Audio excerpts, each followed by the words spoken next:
sa kakulangan ng impormasyon, kundi sa source ng information, in this case, si Secretary John Vic Remulla, it is possible na kaya dumadami ng mga katanungan ay dahil nga hindi pinagkakatiwalaan ang source of information.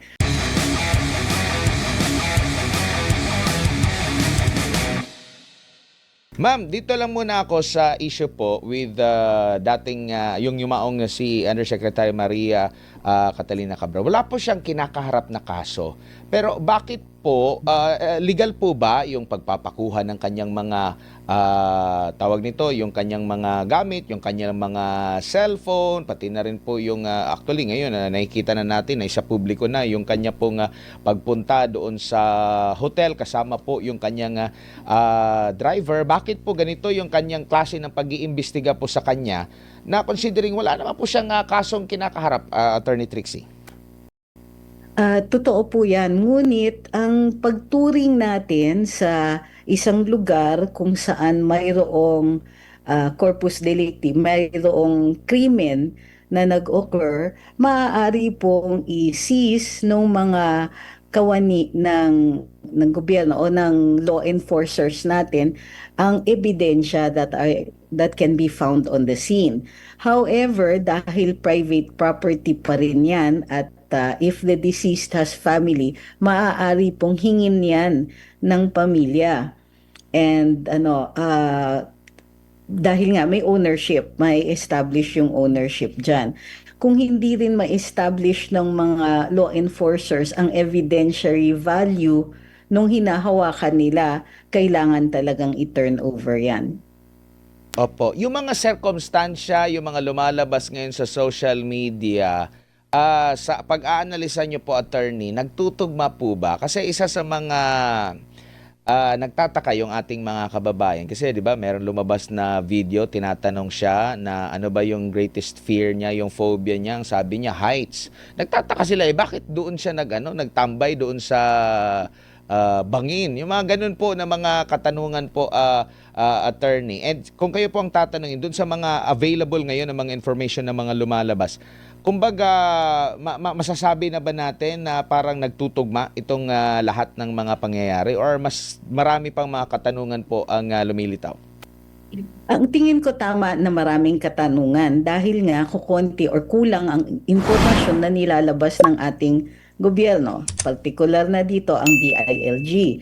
Um, Hindi rin lang po yun, no? Hindi rin lang sa kakulangan ng impormasyon, kundi sa source ng information, in this case, si Secretary John Vic Remulla, it is possible na kaya dumadami ng mga katanungan ay dahil nga hindi pinagkakatiwalaan ang source of information. Ngayon, yung mga speculation na naririnig natin or yung mga katanungan, marami naman sa kanilang may basis. Pero in order for us na bigyan ng bigat yung mga katanungan na yon, i-build up yung scenario. So, halimbawa, ang fear of heights, relevant po ba ito kung it was a suicide? Kung a suicide, would the fear of heights, which equates to a fear of harm or a fear of death, still be relevant kung ang purpose ng tao ay to harm themselves? 'Di ba? On the other hand, kung walang intensyon na mag-harm ng sarili, then yung position niya at that point might be questionable. Di ba? Pwedeng isipin ng mga tao na baka pinipilit na nandun siya sa lugar na yon, baka mayroong ibang tao na pumilit na magtambay siya doon sa lugar na yon. So yung mga questions, nakikita natin dahil nga sa kakulangan ng impormasyon, they can build up scenarios and this is perfectly acceptable dahil nga marami pang mga katanungan ang hindi na-address ng ating mga government officials na who feel the need na maggawa kaagad ng conclusion. Sa totoo lang, hindi kailangan madalian magsabi sa publiko ng conclusion ng cause of death kung kulang pa ang ebidensya o kung marami pang mga katanungan that remain unanswered. Tama kayo. Ang premise ninyo dito is wala siyang kaso, walang kasong nakahain sa kanya. And in fact, wala siya dun sa mga listahan ng mga recommended to be charged later on. So again, magtatanong ang publiko. May information gaps dito na kailangan punuin. Opo, dito naman po sa kumbaga sa side po ng atin pong pamahalaan. Dito po sa pag-appreciate ng halimbawa yung mga district engineers ngayon na possible na maging witness or star witness nila or maisailalim sa WPS kasi may mga restitution, nagsoli ng pera, ganito ganyan. Yung pag-appreciate ng gobyerno doon sa kanila, dito po kay Yusek Cabral, kasi siya po yung undersecretary na may hawak at may alam pala ng mga insertions na ito. Bakit parang iba yung treatment ng gobyerno doon sa mga district engineers dito po sa kanya, attorney, sa nakikita niyo po? Well, ang nakikita kasi natin, yung mga district engineers, the reason nagsusoli sila ay bahagi dun sa nire-require ng DILG and DOJ na magsoli para mapasok sila doon sa witness protection or ma-consider din sila bilang mga state witness. So mayroong ganong klaseng setting. Itong mga district engineers are already charged, kumbaga, or seriously considered na sila po ay magiging bahagi or magiging respondents sa investigasyon or magiging akusado doon sa actual na kaso. With Undersecretary Cabral, wala pa pong ganung pinag-uusapan, although nakikita natin na nararamdaman na niya na papunta na nga doon sa point na kailangan may pananagutan dito. So iba yung trato talaga sa kanya because she's not yet slated to be a witness. Opo.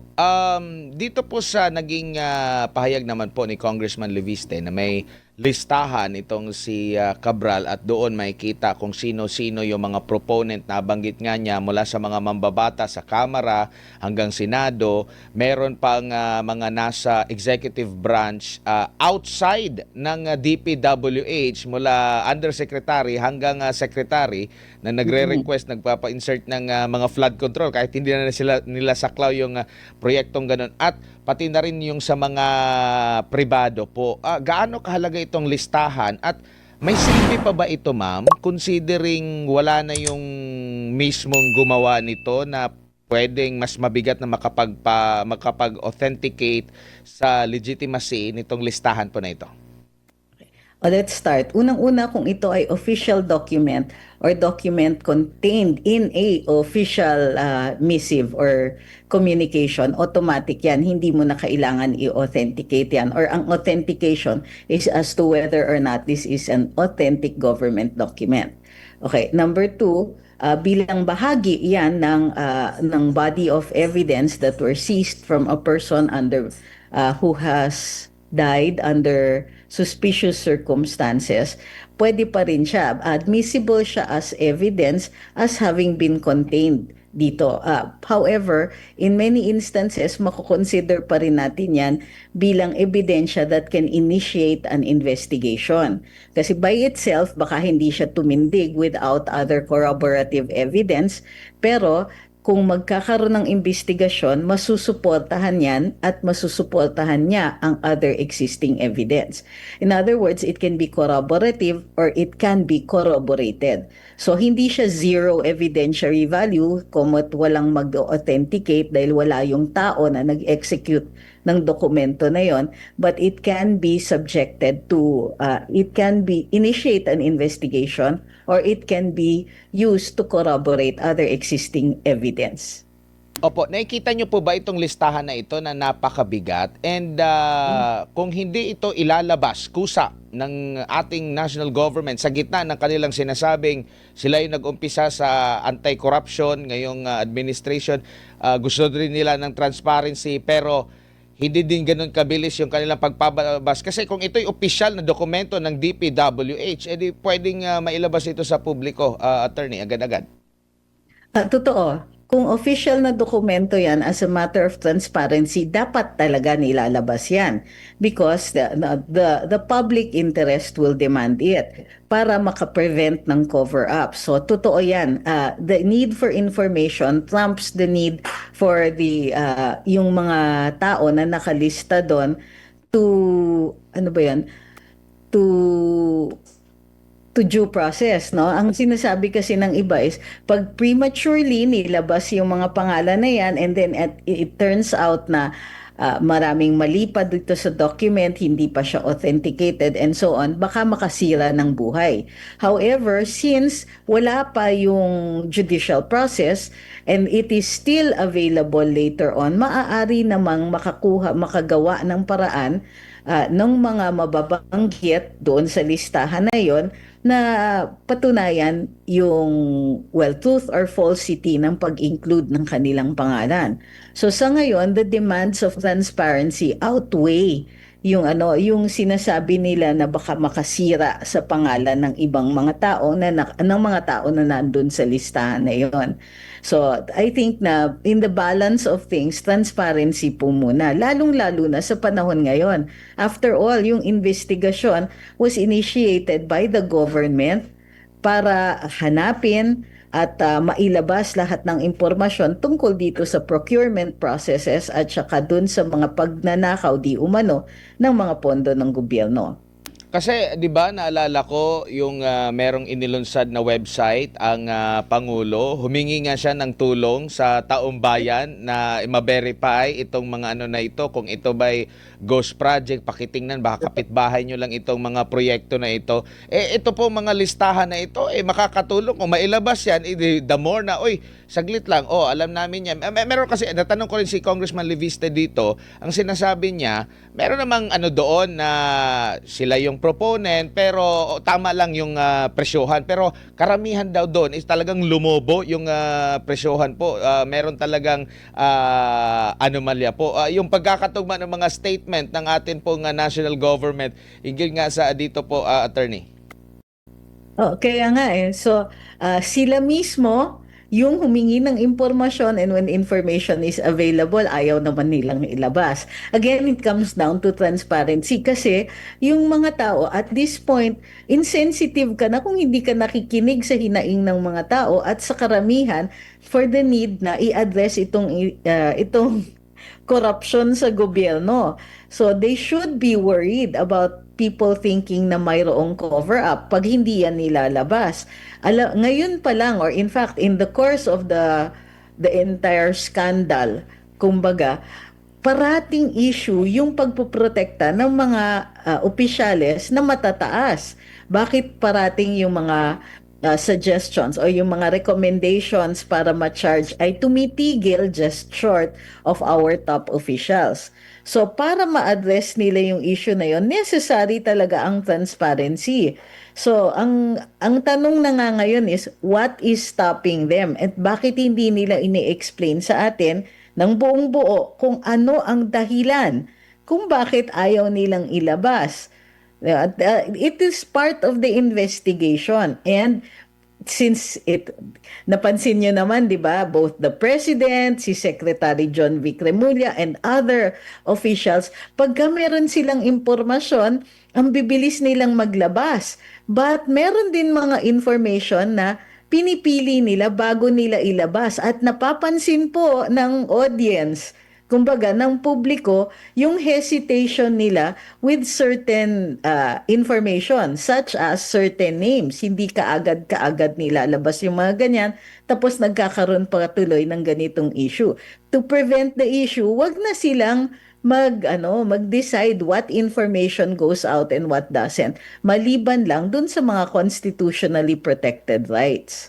Opo. Kaloka naman to. Opo. Ma'am, meron na pong tinorn over na raw ng DPWH yung listahan sa Office of the Ombudsman.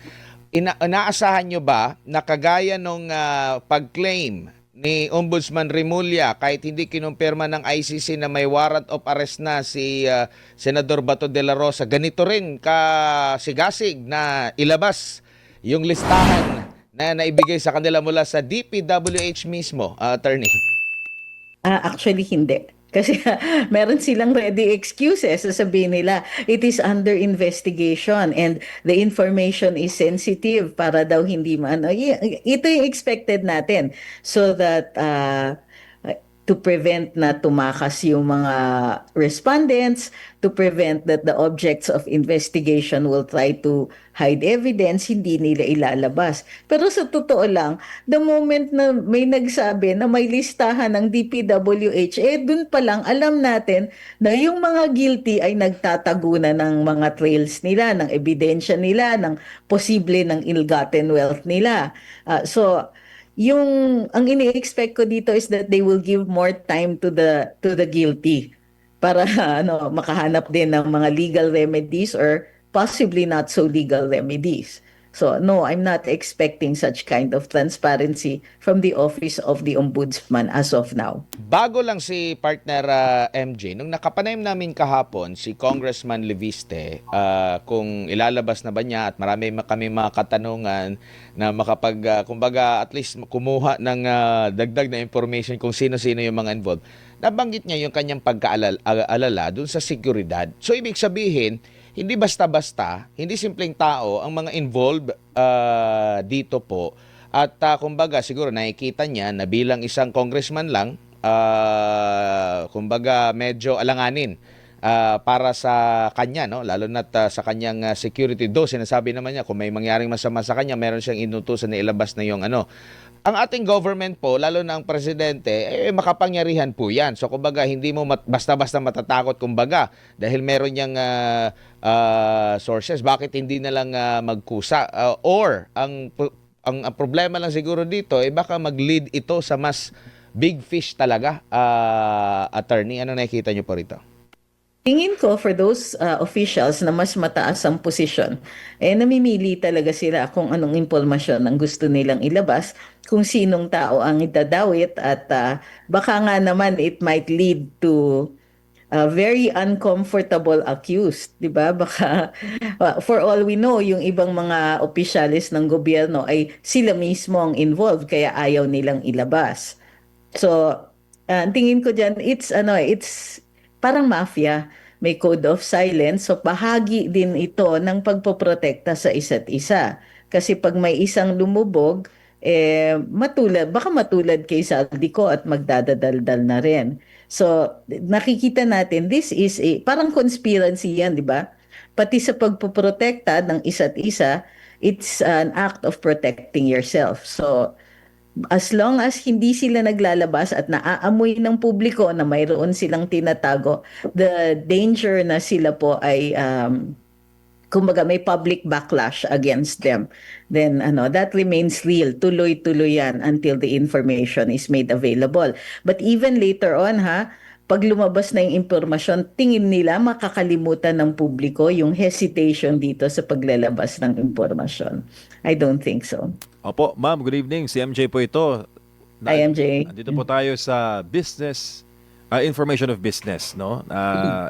Merong nangyari ngayong araw at may sinabi si Secretary John Vic Remulla. Nabalitaan po ninyo, ma'am, na parang naghuhukay daw ng basement itong si Zaldico at mukhang imbaka ng pera sa ilalim ng lupa. Anong tingin mo doon, ma'am? Assumptions. Ay nako, kung titingnan ninyo ng mabuti yung sinabi ni Secretary John Vic Remulla, ang sabi niya, normally iisipin natin parking yan. Pero wala naman daw gumagawa ng parking na ganon, kaya ang assumption nila ay lalagyan yan ng cash. So, kumbaga para sa akin, the Secretary should refrain from speculating. Kasi kung gusto niyang siya yung nagiging spokes o sarili niyang spokes para sa departamento niya, he should only be releasing facts. So itong pag-speculate niya ay maliwanag na attempt na idiin ang isang tao who still remains a suspect right now, kumbaga hindi pa akusado si Zaldico. And therefore, dapat nag-iingat siya. Yung speculation na ganyan, maliwanag, intends to rile up public anger against a person who is not even yet on trial. Hindi ito katulad ng simpleng paglalabas ng impormasyon, simpleng paglalabas ng isang listahan. naggagawa siya ng senaryo o spekulasyon para idiin ang isang tao. And he should really refrain from that. It's unbecoming of him as the Secretary of the DILG. Ma'am, pares ba tayo ng iniisip para si Zaldico na lang ang guilty at siya ang pinakamasama sa issue at anomalya sa flood control? Ay, yun na nga ang nangyayari dito. Ang nakikita natin, parang yung investigasyon ay nililimita na lang hanggang kay Zaldico. At kung matatandaan natin dun sa ICI, maraming naglalabas ng conclusion or ng na si Speaker Martin Romualdez, ang pinaka-liability niya would be administrative. Negligent daw siya dahil hindi niya masyadong sinupervise si Congressman Zaldico and therefore got away with it. So nung naglabas sila ng ganyang klaseng storya, kasi kung titingnan ninyo yung mga announcements, they don't limit themselves to fact. Okay, hindi sila sinasama nila yung kanilang speculation. Sinasama nila yung kwento. Gusto nila i-lead yung publiko doon sa conclusion na gusto nila. Which is not the job of government right now. Kung investigador ka at mag-a-announce ka, facts lang. Hindi pwede yung kasama yung speculation mo kasi you are leading people to a particular conclusion. Sa court nga, bawal yan di ba? Bawal ang leading questions except for, with certain exceptions. Pero hindi kasi fair yung ganyan. Paano makakalaban ang tao sa laki ng makinarya ng gobyernong desididong gumawa ng kwento laban sa'yo? Yeah. Government is required to be fair. Kaya nga meron tayong Bill of Rights. Hindi ka dapat pinaparatangan ng walang basihan at ang mga resulta ng investigasyon ay dinadala dapat sa hukuman para doon i-determine yung kanyang value as evidence. At kung ito ay titindig bilang ebidensya. Dito, what if may ibang tao, ibang kawani ng gobyerno na naghukay ng basement kasi gusto niya na may playground or play area para sa mga anak niya? Will we also conclude that these people are creating basements para taguan ng cash? Kumbaga hindi siya fair. What the secretary is doing is not really fair. Lalong-lalo na yung tao alam nila hindi is not available para madala sa hukuman at matesting itong ebidensya na ito. Paano naman yung mga binanggit ni Zaldico? Yung mga pangalan, big names. Correct. They should have initiated an investigation. But nagbabanggit siya, binanggit niya ang Pangulo, binanggit niya ang unang ginang, binanggit niya si former Speaker Martin Romualdez. Dapat doon sa pagbabanggit niya ng ganito, nag-i-initiate ng investigasyon to determine kung totoo o hindi ang sinasabi ni Mr. Ko at kung totoo, mayroong krimen, may ebidensya ng krimen, maumpisahan ang mga proseso. Ngayon, ang Pangulo ay immune from suit, pero hindi siya immune from investigations, lalong-lalo na kung kunwari ang iniimbestigahan ay mga tao sa paligid niya and the evidence leads to his doorstep, walang choice kung hindi kumpletuhin ng investigasyon para kumpleto ang impormasyon. If ever, the President pwede naman isantabi ang ebidensya for impeachment proceedings o kaya isantabi rin para sa later criminal investigations and possibly litigation. So, in this case, ang nakikita natin, naglabas si former Congressman Zaldico ng impormasyon at ng identification ng matataas na mga opisyalis ng gobyerno. Ang ginagawa ng gobyerno ay dinidefend nila. Imbis na sabihin na, sige, i-subject din natin to investigation. Kasi hindi naman immune from suit si former speaker. Hindi naman immune from suit ang unang ginang. Kung mayroong impormasyon that warrants an investigation, mas magsususpetsa ang publiko kung hindi iniimbestigahan. Yes, it is a statement of somebody under fire. Yes, it is a statement of somebody na wala dito. Gayunpaman, in the interests na bumaba ang spekulasyon at suspicions ng publiko, kailangan mayroon man lang, at least go through the motions of an investigation, di ba? Hindi yung sasabihin ninyo na, ay, baliwala, ay, walang value ang statement ni Mr. Ko. On the contrary, ang daming pwedeng dahilan para ma-include yan. Or, kahit hindi pa naman siya gagawing evidence. In other words, wala pang trial eh. So yung pagkikilatis ng evidentiary value ng sinasabi ni Mr. Ko is premature. But certainly, in the interests of safeguarding the public and safeguarding yung assets ng gobyerno, at the very least, it should be looked into, and a deeper investigation is warranted if an initial investigation indicates na mayroon namang basis ito. And hindi rin natin masabi na walang basihan ng sinasabi ni Mr. Ko given na nagtutugma siya with existing official documents. Ma'am, do you think sa larangan po ng communications, no, yung mga mensahe na nakararating sa taong bayan, do you think yung karamihan ng thinking Filipinos bobo at hindi nila nababasa itong ganitong mga ginagawa ng administrasyon? Never dapat natin ina-assume na ang publiko ay bobo. Unang-una, ang daming tao eh, 'di ba? All you need is ilang mga dalubhasa to explain to the public kung ano ang ibig sabihin ng mga ito. Kung anong ibig sabihin, let's say, ng yung declaration of time of death or yung declaration na found unresponsive. Yung mga ganyan, i-explain yan sa publiko. The government does not have a monopoly on expert opinions, kumbaga. So maraming tao ang maaaring kumilatis sa mga sinasabi ng gobyerno at baklasin yung mga yan and to reveal yung mga errors. So ang best bet talaga ng gobyerno is to assume intelligence, to assume na whatever it is they say will be subject to close scrutiny.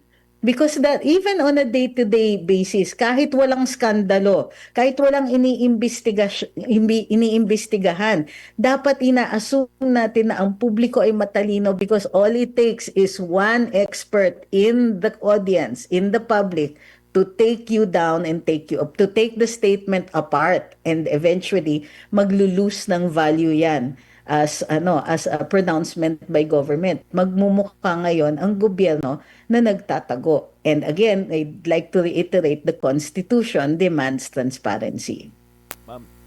Ma'am, last na lang na topic. Alam ko na panood na po ninyo yung statement o yung latest na video ni Attorney Rowena Guanzon. And isa po sa mga tumatak sa akin, ma'am, yung sa sinabi niya is, we cannot go on like this.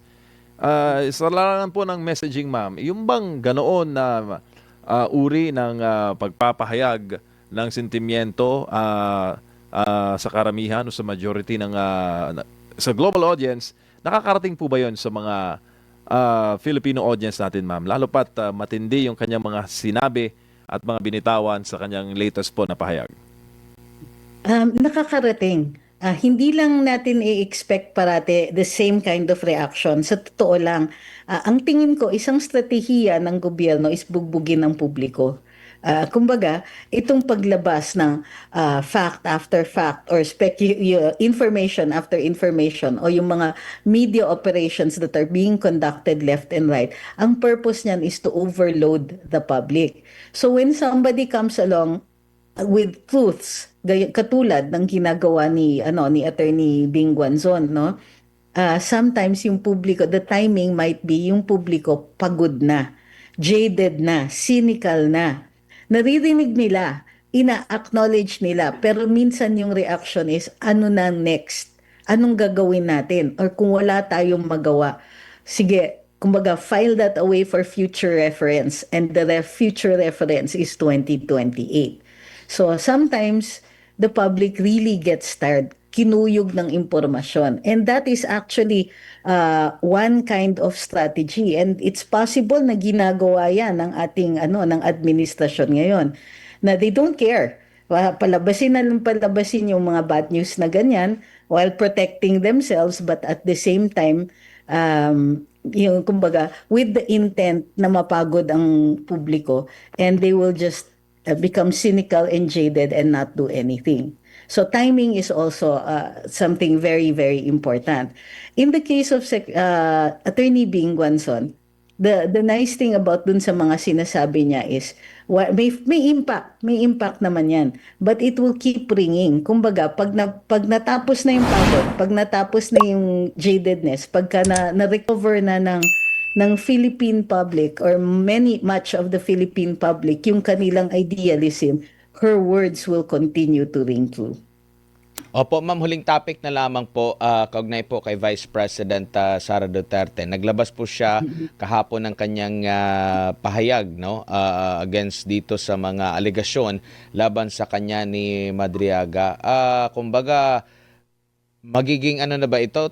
Tutuldok na ba ito sa mga alegasyon na pinapakalat? And dagdag din natin, mismo si Secretary John Vic Remulla na rin yung parang sabi nung nasa comment section, di ata nabigyan ng script, no, nung binanggit niya na hindi dumalaw si Vice President Sara Duterte kay Madriaga sa BJMP. Ano po masasabi niyo, ma'am? Ang isang nabasa ko is hindi siya dumalaw, hindi siya dumalaw kay Mr. Madriaga, no? And in-identify pa nga ni Sec. John Vic, kung di ako nagkakamali, si Arnie. former Congressman Arnie Teves, Teves, opo. ang dinalaw ni Vice President. So, yes, significant po yun kasi that's a significant portion nung affidavit ni Mr. Madriaga. Gayunpaman, mayroong mga naririnig tayo na there are certain parties interested na guluhin pa rin yung usapan with the intent na nasiraan si Vice President at mag-i-insist sila. So, ito yung isang strategy of confusion para ma-confuse yung mga tao na may salusalungat na impormasyon.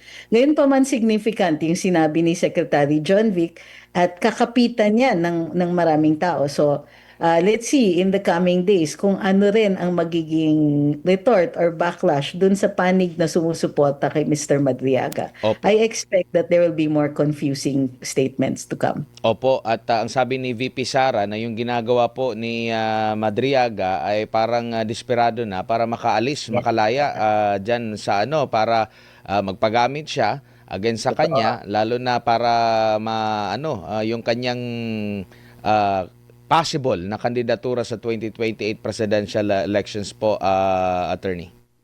Oh, maliwanag yun.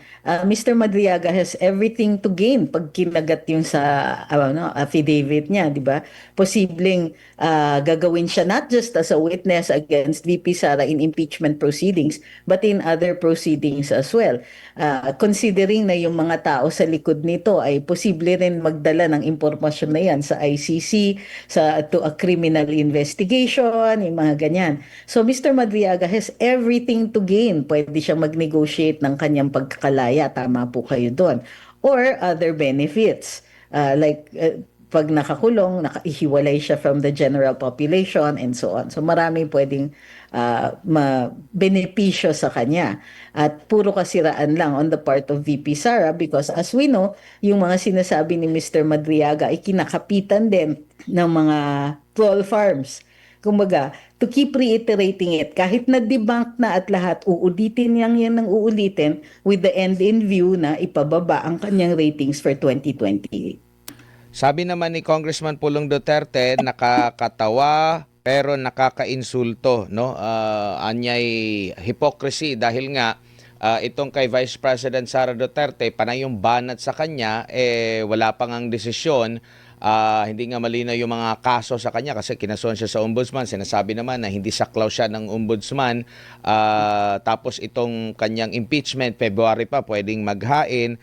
Compare daw doon sa pagkaka-convict nga, no, at pinagtibay pa ng Court of Appeals laban doon sa dating mambabata, si Franz Castro, sa Turo Campo at iba pa. Pero parang si BP Sara pa rin yung topic, pero yung mga guilty, parang yung treatment ngayon, hindi pwedeng mailihis sa issue at talagang kasalanan ng mga Duterte. Ito rin yung sabi ni dahil Duterte po yung na-involve at laging binabanggit na may kasalanan po, attorney. Ay, totoo po yan. At pag titingnan nyo rin po yung mga official reactions, malaking bagay para sa administrasyon na ito ang issue ng fake news.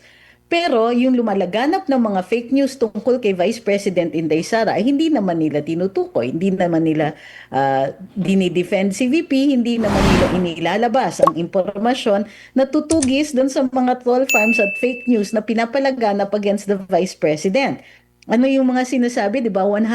For instance, yung amount pa lang, 165 million na nilustay na 11 days ginamit, 11 days lang na na ginasta. Hindi binabanggit, walang nagsasabing of fake news kayo, trolls. Fake news yung sinasabi ninyo na nilustay yan. Fake news lahat yan because right now the Commission on Audit has not issued a directive or a decision doon sa next pag-provide ni VP Inday ng OVP ng additional documents doon sa mga disallowances. And take note, it is not 165 million na dinisallow. It's just a portion of that, more than 70 million ay allowed yan, inaccept yung liquidation, and only the remainder is being contested. So ang daming umiikot na fake news tungkol kay VP, ang daming very, very aggressive, lalong-lalo na on social media, and even dun sa mga komentarista on mainstream media, nakikita natin walang pumipigil at hindi po napapagsabihan ang mga nagsasabing ganyan. Whereas, on the other end, pag administrasyon, nakikita niya yung great divide pagka sa kanila. Fake news yan. Tapos mag-uumpisa na naman ang usapan tungkol sa pag-criminalize ng fake news and so on. It's grossly unfair, nakikita natin, but also part of the political strategy. Ang nakakalungkot lang o nakakainis at nakakagalit ay masyadong involved ang administrasyon sa pagpapalaganap nito by sheer negligence, by sheer passivity. Now, when it is the Vice President, okay lang. Pero pag sa kanila, laban, fight against fake news. Ay nako, halata na masyado. Ang bayan kong Pilipinas